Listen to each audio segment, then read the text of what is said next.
വെറും 120 മില്ലി സെക്കൻഡിൽ ഒന്നാം സ്ഥാനം നഷ്ടപ്പെടുന്നു. മറ്റൊരു 300 മില്ലി സെക്കൻഡിൽ രണ്ടാം സ്ഥാനം നഷ്ടപ്പെടുന്നു.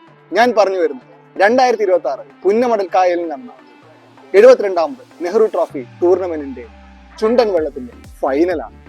അതെ, 22 ചുണ്ടൻ വള്ളങ്ങൾ മത്സരിച്ചപ്പോൾ 100 അടിയോളം ഇരിക്കുന്ന ഒരു ചുണ്ടൻ വള്ളത്തിൽ 100-ൽ പരം ആളുകൾ തുഴച്ച് ചുണ്ടൻ വള്ളത്തിന്റെ ഫൈനൽ മത്സരം. ആർക്കും ജയിക്കാവുന്ന 4 ടീമുകൾ, ആ ടീമുകൾ ഒപ്പത്തിനൊപ്പം മത്സരിച്ച് അവസാന ഫോട്ടോ ഫിനിഷ് എന്നൊക്കെ പറഞ്ഞാൽ ഇത്രയും അധികം ഫോട്ടോ ഫിനിഷ് ഒക്കെ നമ്മൾ കണ്ടിട്ടുണ്ടോ എന്നറിയില്ല. 1, 2, 3 സ്ഥാനങ്ങളിൽ 4 മിനിറ്റ് 23 സെക്കൻഡ് അതിനുശേഷമുള്ളതാണ് വിധി നിർണ്ണയിച്ചത്. അത്രയും സുന്ദരമായിട്ടുള്ള ഒരു കോമ്പറ്റീഷൻ. നമുക്കൊക്കെ മനസ്സിൽ പോലും വിചാരിക്കാൻ പറ്റാത്ത അത്രത്തോളം പിരിമുറുക്കത്തോടു കൂടി മത്സരിച്ച 1.1 കിലോമീറ്ററുള്ള ചുണ്ടൻ വള്ളത്തിന്റെ മത്സരങ്ങൾ.